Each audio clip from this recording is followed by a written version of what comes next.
District here, get your radios. We're calling in support and we're pushing forward. Alright, move now! Hey, what is up, everybody? I hope you all are having a nice day. If you guys hear a little baby crying in the background, that's just my son.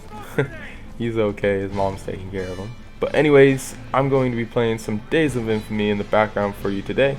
I love to play with more longer range weapons, so then they never really see me coming right before I pull that trigger. Anywho, I'll be telling you about the Ghost Army, which actually goes great with this game since they're both from World War II.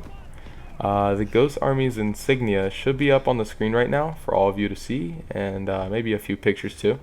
Just so you know, they were officially known as the 1st Headquarters Special Troops based on Operation Quicksilver. Now, the Ghost Army consisted of only about 1,100 men in the unit, and their only task was literally to impersonate other Allied army units to deceive the enemy, who were the Germans mainly. So all they did was just act like they were like all big and strong and everything, but really there was only 1,100 guys. Okay. Anyways, the funny part was that they're also commonly called the Traveling Roadshow because they use inflatable tanks, also called dummy tanks from the British. They use sound trucks with like humongous boom boxes on them, and these fake radio transmissions and other things to really make it seem like there was an entire battalion at the front of the war. And it worked. They successfully staged more than 20 battlefield deceptions right by the front lines, like I said, and then they weren't even declassified about it until 40 years after the war had ended, and it still isn't even completely declassified. So there was a lot of crazy stuff happening, apparently. So another thing we know about this specific unit, though, is that they recruited their men by encouraging them to use their brains and talent to mislead, deceive, and bamboozle the German army. So they weren't really just given a gun and told, hey, go out there and kill stuff. They were kind of like, hey, if you want to do some stupid stuff to the enemy and mess with them a little bit, then go ahead and join, which is pretty awesome. Maybe not so much like today. But a lot of the guys came from art schools, advertising agencies, architects, and even actors. So sooner or later, they started using the British's idea of dummy tanks, like I said before, and actually aircraft, as well as those giant boombox type speakers, to make an 1,100 man unit sound like a 30,000 man force. Now the veterans back then, they thought it was awesome because not only was it hilarious, but at the same time it was helping out the American forces and really getting us ahead in the war.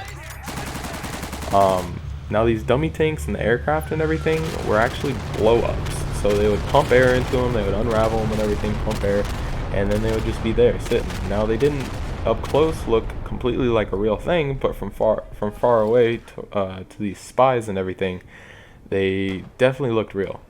So I just think that's really funny. Now the best part is that they use other companies and unit insignia, which is like their patches and whatnot, to confuse the spies of who's who. They'd set up these random military police checkpoints at crossroads and even have fake generals and officers stop by the camps to confuse the spies, who were most likely watching them. Like, let's be real now, guys. Like, it's war. There's spies everywhere. But that's just, they got really creative. I'm impressed. Like, really impressed. They had it all figured out to the T, really, guys. And this strategy would make the Germans move their main forces to the Ghost Army because they're trying to wipe out that force, even out the odds, not get creamed. And the German army would leave the other defenses weakened because they moved them and just ready for the taking. So the Ghost Army really did help quite a lot in the war, whether you know it or not. So I was kind of thinking, I guess during the war, there's really no real limits as to what you can do to win it. That was all cool and all until Hitler and his crazy Nazi scientists decided to make a biowarfare kind of weapon and everything. Hitler said no during, I think it was towards the end of World War I. He actually said no biowarfare or bioscience to be used on the enemy, which is fair enough. It's actually pretty respectable and honorable. Out of everything he's ever done, that was probably the best thing. But anyways, the crazy Nazi scientists actually wanted to use these kamikaze dirty bombed airplanes to send at the US West Coast because sooner or later they actually teamed up with Japan, so there's Japan Nazis. Freaking crazy, I know, right? But in fact, they managed to weaponize beetles and were planning to infect the British potato supply with them.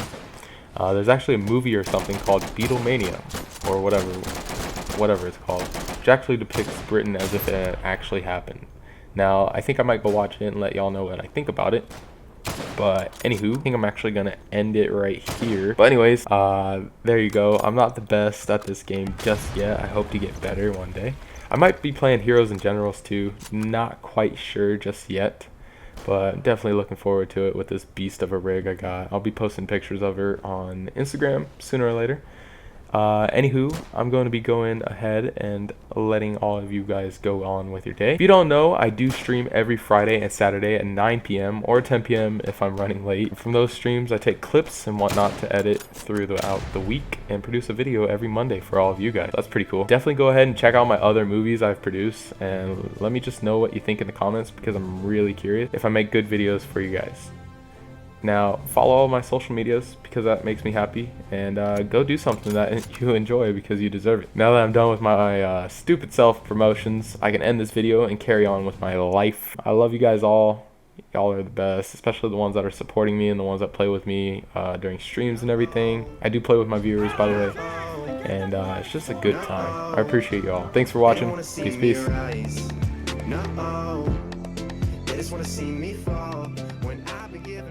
Dude, wouldn't it be funny if I wasn't even recording that entire time? Oh my gosh, I'd literally kill myself.